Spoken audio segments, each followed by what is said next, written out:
punya keluarga yang harmonis. Tapi aku sendiri tidak berasal dari keluarga yang harmonis. Aku berasal dari pernikahan yang gagal. Aku anak korban perceraian. Jadi logikanya aku nggak tahu gimana cara ngebangunnya. Karena aku nggak punya contohnya. Aku nggak punya teladannya. Jadi gimana? Gimana caranya aku membangun sesuatu yang aku tidak punya, yang aku tidak mengerti, yang aku tidak pernah lihat gitu. Tentu akan jauh lebih susah dibandingkan kalau kamu anak dari keluarga harmonis, kamu lihat orang tua kamu jadi suami dan jadi istri seperti ini, berhasil. Ya kamu tinggal ikutin aja caranya supaya bisa kayak mereka, kan gitu kan. Lah, aku dari anak perceraian, aku nggak punya contoh istri yang baik dan contoh suami yang baik gitu. Aku nggak punya contoh pernikahan yang baik. Jadi gimana caranya gue bisa punya pernikahan yang baik? Gimana cara gue ngebangun semua ini gitu? Jadi aku cari blueprint aku sendiri. Tahu nggak blueprint tuh kalau kita mau bangun sesuatu tuh biasanya ada blueprintnya dan kita bangun sesuai dengan contoh denahnya, denah lah ya blueprint itu. Nah gue nggak punya blueprintnya, jadi aku harus cari-cari sendiri. Blueprint gue yang kayak gimana ya gitu. Dan aku carinya di Tuhan gitu. Karena keluarga dan pernikahan itu idenya Tuhan, jadi aku pengen tahu yang Tuhan bilang itu apa. Aku cari yang Tuhan mau itu yang kayak gimana sih gitu. Pernikahan tuh harus kayak gimana sih menurut Tuhan. Jadi istri tuh harus kayak apa sih menurut Tuhan gitu. Nah, selama apalagi terasanya di awal-awal pernikahan ya, yaitu ibaratnya gue bentuknya bintang, Tuhan bilang aku suruh jadi lingkaran. Ya udah gue patahin tuh semua, kan ada 5 ya kalau bintang kakinya ya, ada 1, 2, 3, 4, 5 gitu. Ya patahin deh tuh satu-satu, patahin deh tuh ego kita, keinginan pribadi kita yang nggak sejalan sama yang Tuhan suruh, keinginan kita yang mungkin nggak sejalan sama kesehatan pernikahan, yaitu kita bunuh semua gitu. Jadi kayak bunuh diri berkali-kali gitu untuk menjadi diri yang Tuhan inginkan. Mampus nggak? Ya udah, kenapa bisa serela itu? Karena aku mau punya pernikahan yang baik, karena aku mau punya pernikahan yang sehat, karena itu prioritas di dalam hidup aku, itu yang paling penting dalam hidup aku. Jadi aku betul-betul perjuangkan lebih dari ego aku sendiri gitu. Iya, kenapa serela itu? Karena inget tujuan besarnya. Kalau nggak inget tujuan besarnya, mungkin kita mau kerjain hal-hal senyamannya kita aja, seenaknya kita aja. Yang enak buat kita aja, ngapain yang lain yang susah-susah dipikirin. Tapi begitu kita tahu, oh gue pengen kesini, Tuhan bilang suruh lewat sini, baru bisa nyampe sini. Ya walaupun aku mau lewat sini, ya nggak nyampe dong ke sini ya. Jadi ya udah, aku tarik diri aku sampai ke jalan yang Tuhan suruh. Aku paksa diri aku ngelakuin hal-hal yang Tuhan suruh. Walaupun itu nggak sesuai sama ego aku, nggak sesuai sama keinginan pribadi aku, nggak nyaman buat aku lakuin, kayak bunuh diri sendiri gitu ya. Tapi karena aku punya tujuan yang sangat jelas, ya udah, demi tujuan itu tercapai dan demi itu berhasil gitu. Dan hari ini aku ada di titik ya udah melewati banyak hal gitu ya, 12 tahun pernikahan, dan aku berhasil punya pernikahan yang sehat. Aku sangat bersyukur dulu aku paksa diri aku melakukan hal-hal yang susah itu. Aku sangat bersyukur aku aku paksa diri aku ngerjain hal-hal yang benar yang Tuhan suruh gitu.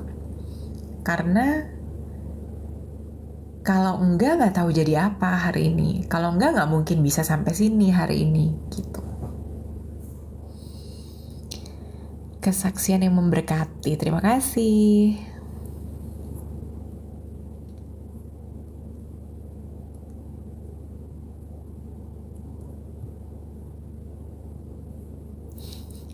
Kak ramah sekali sih.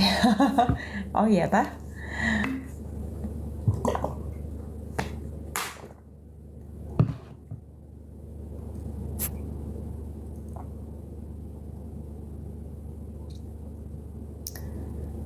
Menurut kata Tuhan, susahnya itu contoh nyatanya apa? Misalnya dulu aku masih kerja ya di ini talk show. Tentu aku punya penghasilan yang besar dan nggak bisa dibandingkan dengan penghasilan orang kerja biasa gitu ya. Nah, terus ya udah, tapi Tuhan suruhnya apa? Tuhan suruhnya istri itu harus hormat sama suami. Jadi aku akan periksa semua kelakuan gue itu hormat sama suami atau enggak. Kalau gue ngomong begini itu hormat atau bukan. Kalau sikap gue begini itu hormat atau bukan. Kalau itu bukan hormat, gak boleh gue begitu. Itulah semacam itu. Terus di akhir-akhir ini talk show juga sebenarnya Tuhan suruh aku berhenti rasanya saat itu ya. Yang aku tangkap, yang aku ngerti, aku ngerasanya Tuhan suruh aku berhenti loh dari situ gitu. Padahal saat itu gak memungkinkan untuk berhenti. Terus aku juga sangat mencintai pekerjaan aku dan aku happy banget kerjainnya di situ. Jadi pergumulan tuh selama 1 tahun sampai akhirnya ya udah aku nurut gitu. Sekarang aku selalu ngomong sama orangnya, kayaknya Tuhan suruh gue jadi ibu rumah tangga deh gitu. Sekarang aku pikir-pikir kayaknya bukan gitu deh. Aku bukannya disuruh jadi ibu rumah tangga, tapi mungkin aku ditantang untuk melepaskan apa yang aku punya gitu. Berani gak lo? Nurut gak lo kalau gue suruh gitu? Pada saat itu. Sekarang nggak disuruh gitu sih. Sekarang lagi ngajuin proposal ke Tuhan supaya dikasih pekerjaan yang baru. Kalau Tuhan mengizinkan. Kalau enggak ya udah nggak apa-apa, aku ikhlas. Astaga, Kak Maya lama nggak nongol di TV udah kaya ya. Amin, amin, amin ya Tuhan, amin. Dengarkanlah doa hambamu ini. Aku nggak tahu sih definisi kamu kaya tuh kayak gimana. Aku juga nggak tahu aku udah kaya apa belum. Rasanya biasa-biasa aja sih. Ya puji Tuhan cukup. Puji Tuhan hidupnya baik gitu. Tapi dibilang kaya, aku nggak tahu kaya tuh semana. Yang lebih kaya dari aku banyak banget loh.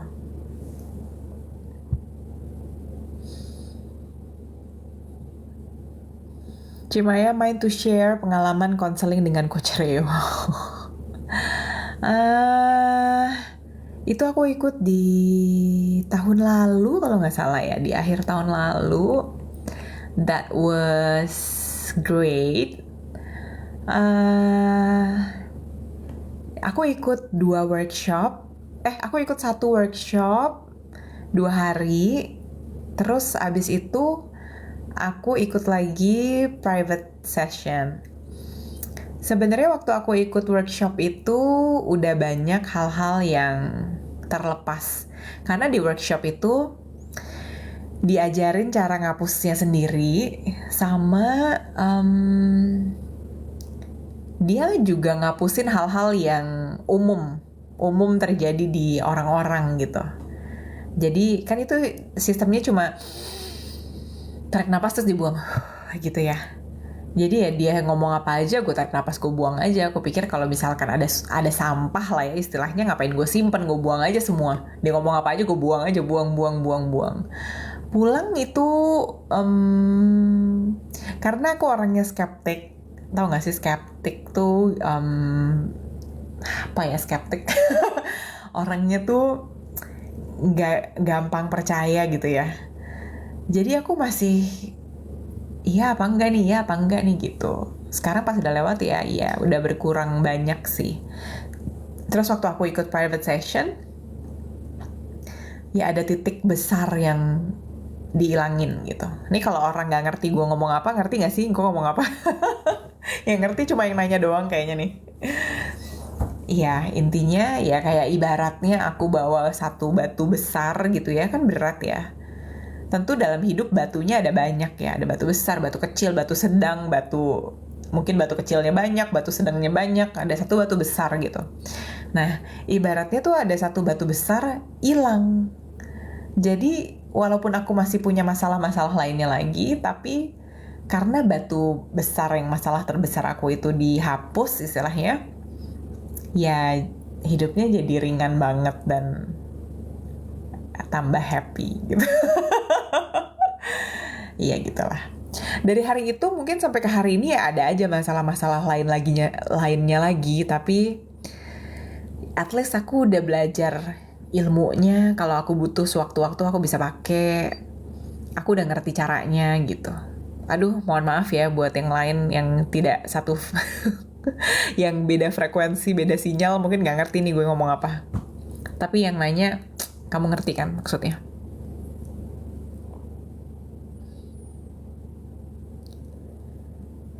Alhamdulillah aku punya istri yang dewasa, pikir korban cerai tidak harus merusak diri dijadikan alasan.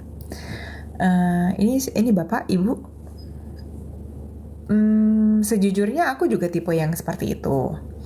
Dari kecil aku udah kayak dewasa banget, ngerti gak sih, kayak gue harus begini, harus begitu, gue mau jadi perempuan yang macam begini, gue harus hidup benar, gue harus punya pernikahan yang baik, gini gitu. Tapi aku mau bilang bahwa setiap anak yang jadi korban perceraian itu ada bebannya tersendiri. Yang walaupun dia tipenya kayak aku yang dulunya sangat yang nggak mau merusak diri, kamu ngerti nggak? Aku pengen hidup aku sebagus mungkin, aku sangat berprestasi, aku harus jadi anak yang baik gitu-gitu. Tetap anak perceraian itu punya beban tersendiri. Yang kalau kamu bukan anak perceraian, Pak, Bu, kamu nggak akan ngerti. Anak kamu tuh punya ketakutan apa, punya beban apa yang mungkin dia sendiri juga nggak ngerti.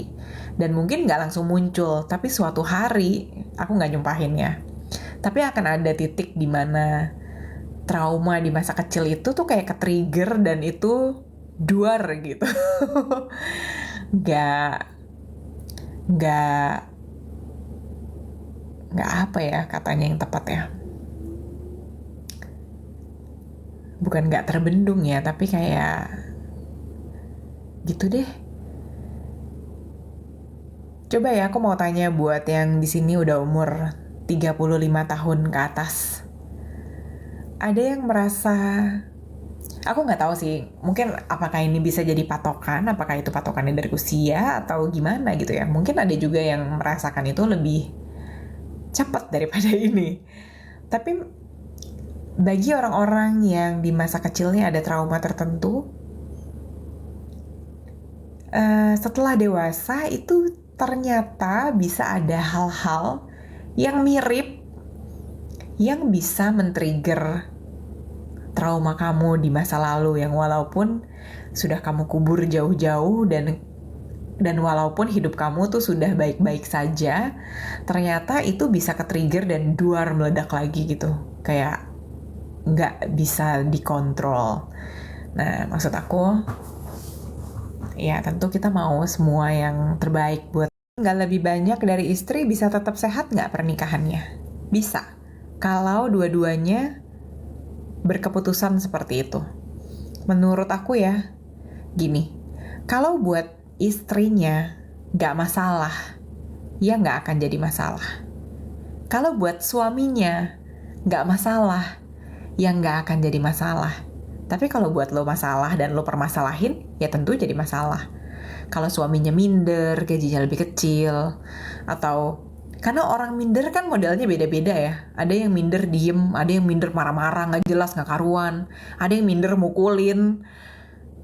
Ya intinya kalau buat kamu itu masalah, ya pasti akan muncul, kelihatan jadi masalah gitu. Begitu juga dengan sikap istrinya. Apakah istrinya jadi nggak menghormati suaminya nggak? Apakah dia jadi menyepelekan suaminya nggak? Atau dia tetap bisa menghormati suaminya walaupun gajinya jauh lebih tinggi daripada si suami. Jadi semuanya tergantung orangnya. Kalau kamu mau jadikan itu bukan masalah, ya itu nggak akan jadi masalah. Tapi kalau kamu mau permasalahkan itu, ya tentu itu akan jadi masalah. Pada dasarnya itu hanya tentang bagaimana si suami dan si istri saling menghormati dan mencintai. Walaupun memang biasanya kalau suaminya uangnya nggak lebih banyak, di kehidupan adat budaya timur ini biasanya suka jadi keadaan yang tidak ideal. Jadi sangat rawan untuk memicu konflik gitu ya. Tapi belum tentu, belum berarti, tidak berarti pasti begitu gitu. Makasih Kak, sharingnya berharga banget. Oh, terima kasih. God be with you and your family always and forever. Thank you. Terima kasih, sharingnya sangat memberkati. Terima kasih. Tuhan itu baik banget Kak, meskipun di pandangan kita berbeda ya. Terima kasih ya, doa-doanya yang baik ya. 27 tahun baru pacaran tapi ujung-ujungnya putus. Padahal niatnya pacaran untuk menikah Kak. Gak apa-apa. Artinya jodohnya bukan sama dia. Gak apa-apa, berarti ada hal-hal yang gak ketemu jalan keluarnya, gak ketemu solusinya. Dan menurut aku kalau udah tahu gak cocok, ya udah emang jangan dipaksain. Meskipun memang tidak ada orang yang sempurna. Tapi hati kamu tahu kalau ini cocok atau enggak, bisa dilanjutin atau enggak, ada solusinya atau enggak. Kalau memang tidak ada, gak usah dipaksain. Mendingan sekarang gak jadi nikah daripada nanti udah nikah, udah punya anak 2 baru cerai. Iya gak? Masuk akal gak omongan aku? Jadi menurut aku dibalik putusnya hubungan yang kesannya menyakitkan dan menyedihkan, bersyukurlah bahwa itu mungkin ditunjukin jalannya sama Tuhan. Mungkin kamu cocoknya bukan sama yang kayak gitu modelnya. Mungkin kamu butuh tipe yang beda lagi nih gitu.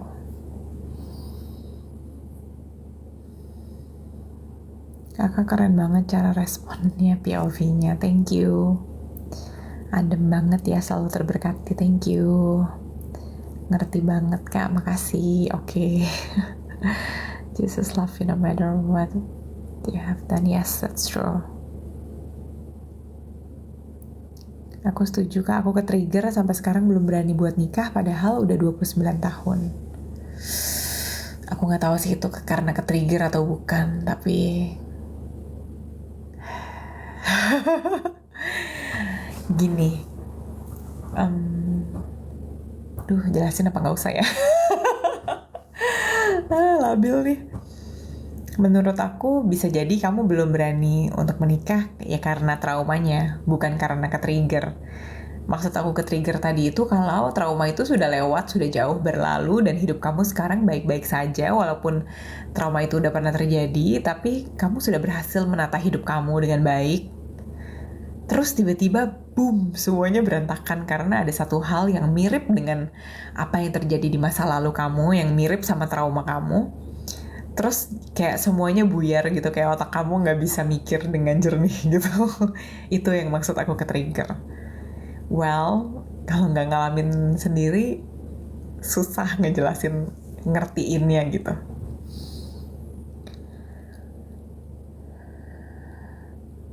Maya, ini Babas Impresario RCTI dulu, inget gak? Inget, Mas Babas, halo apa kabar? Inget, dulu aku masih SMA, ya ampun, aku jadi model catwalk di Impresario Britama di RCTI. Aku inget, apa kabar Mas Babas, masih di RCTI gak? Astaga, lama banget. Itu ya zaman-zaman aku meniti karir ya, itu aku masih SMA. Aku pulang sekolah, aku dulu sekolah di SMA Teresia di Menteng. Pulang sekolah, aku ke Kebon Jeruk ke RCTI. Terus masih pakai seragam. Ya udah tuh, kan makeup, gladi resik sampai malam. Kan acaranya malam tuh live-nya. Latihan, apa, blocking dan lain sebagainya. Terus malamnya show live di Impresario Britama di RCTI. Selesai jam berapa ya dulu ya? Jam 9 mungkin, jam 10 pulang. Paginya sekolah. Perjuangan ya. perjuangan meniti karir. Makasih yang udah nanya dan Kamaya untuk jawabannya lagi di posisi ini. Sama-sama ya. Live-nya sampai jam 11 nih, yakin? Enggak, bentar lagi udahan ya. Ayo cepetan yang mau nanya lagi, nanya. Sebelum aku capek. Kamaya kalau ngomong bener dan enak didengar. Terima kasih. Cara jelasin ke anak pasca cerai gimana ya, Kak? Aduh, terus terang aku nggak tahu sih. Aku nggak tahu gimana caranya. Kamu harus tanya sama orang yang bercerai terus berhasil melewatinya dengan baik. Karena aku ada di posisinya sebagai korban. Jadi aku juga nggak tahu gimana caranya gitu. Siapa yang bercerai? Bukan gue ya. Yang bercerai orang tua saya. Jangan salah paham ya.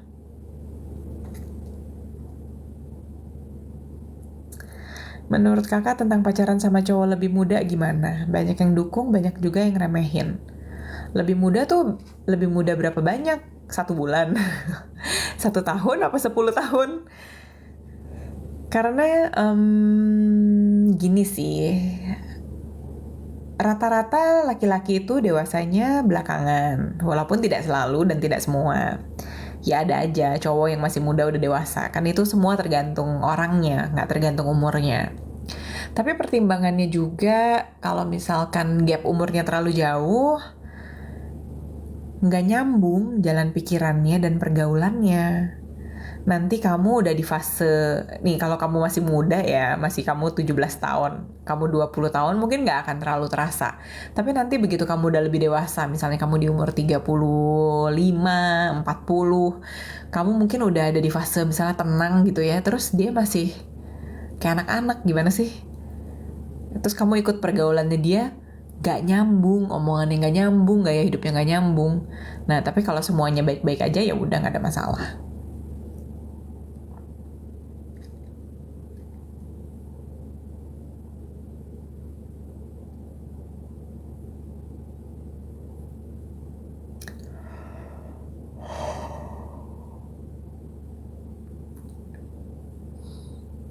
Keinget video klip ketika kau menyapa.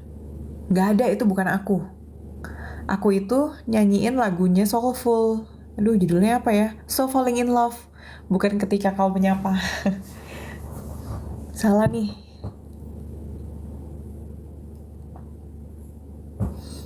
Wajahnya beda, tidak seperti zaman kejar tayang dulu. Karena zaman kejar tayang dulu itu udah 15 tahun yang lalu gak sih? Ya mana mirip sih muka gue kan udah tua. Repot deh. Mbak Maya kok aku kangen ya padahal gak kenal. Nah lo gimana tuh ya? Ku juga bingung jawabnya. Gak tahu. Gimana? Kak, gimana caranya supaya tidak selalu menyalahkan diri sendiri? Duh, gimana ya? Biasanya ya itu ada asalnya tuh. Biasanya ya, nggak selalu, tapi biasanya kita yang sekarang itu, terutama sifat-sifat yang nggak bagus untuk kita pertahanin, itu tuh munculnya, terbentuknya tuh dari masa kecil kita.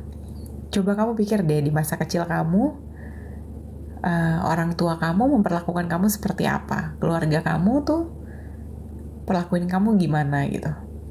Karena biasanya sikap dan sifat itu datang dari masa kecil, kebentuk dari zaman dulu gitu. Mungkin dulu suka disalah-salahin atau dikambing hitamin, terus selalu kamu yang salah atau apa ya, aku juga nggak tahu, aku juga bukan psikolog ya. Tapi gimana caranya supaya nggak selalu menyalahkan diri sendiri? Mungkin kamu harus lebih mencintai diri kali ya. Terus belajar lebih netral, cari sudut pandang yang baru gitu. Jangan-jangan bukan kamu yang salah. Jangan-jangan ya mungkin kamu nggak benar, tapi bukan berarti kamu salah juga gitu. Coba melihat sesuatu dari sudut pandang yang lebih netral deh.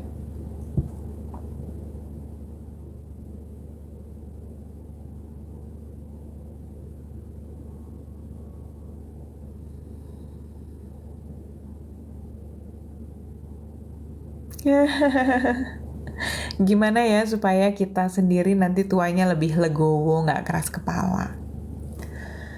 Menurut aku ya, gini. Kadang-kadang kita itu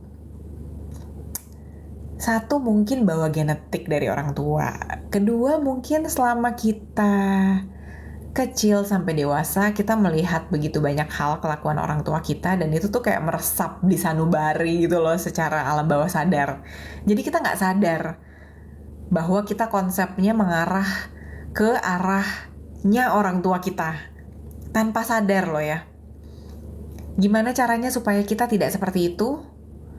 Kita harus pertama-tama menyadari bahwa itu nggak baik. Kemudian kita menyadari gue kayak gitu apa enggak gitu.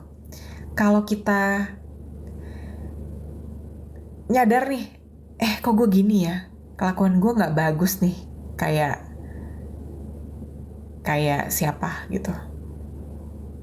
Ya berarti kita harus ngerem kan. Kita harus menyadari bahwa yang gue lakukan ini nggak baik, yang gue lakukan ini jelek nih, gue mesti ganti nih gitu. Dan kita harus cari sudut pandangnya yang lain. Harusnya gimana, yang bener gimana, baru kita bisa usahain untuk ke arah yang bener gitu.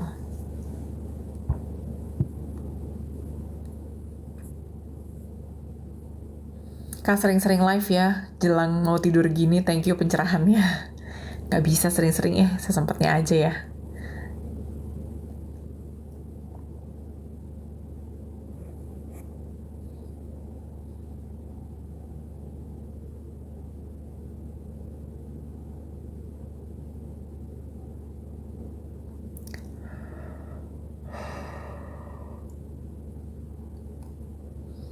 Gimana kabarnya Desi Bowman? Kabarnya baik, udah punya anak 2. Baik kabarnya, lihat aja Instagramnya. Oke, aku udah mulai ngantuk sekarang. Udah 10:30, gila 10:30. Aku udah berapa lama nih live ya? Kira-kira mandi mau jam berapa ya? Sekarang. Sekarang. Thank you so much for watching ya. Kapan-kapan aku live lagi. Terima kasih udah nonton. Bye-bye.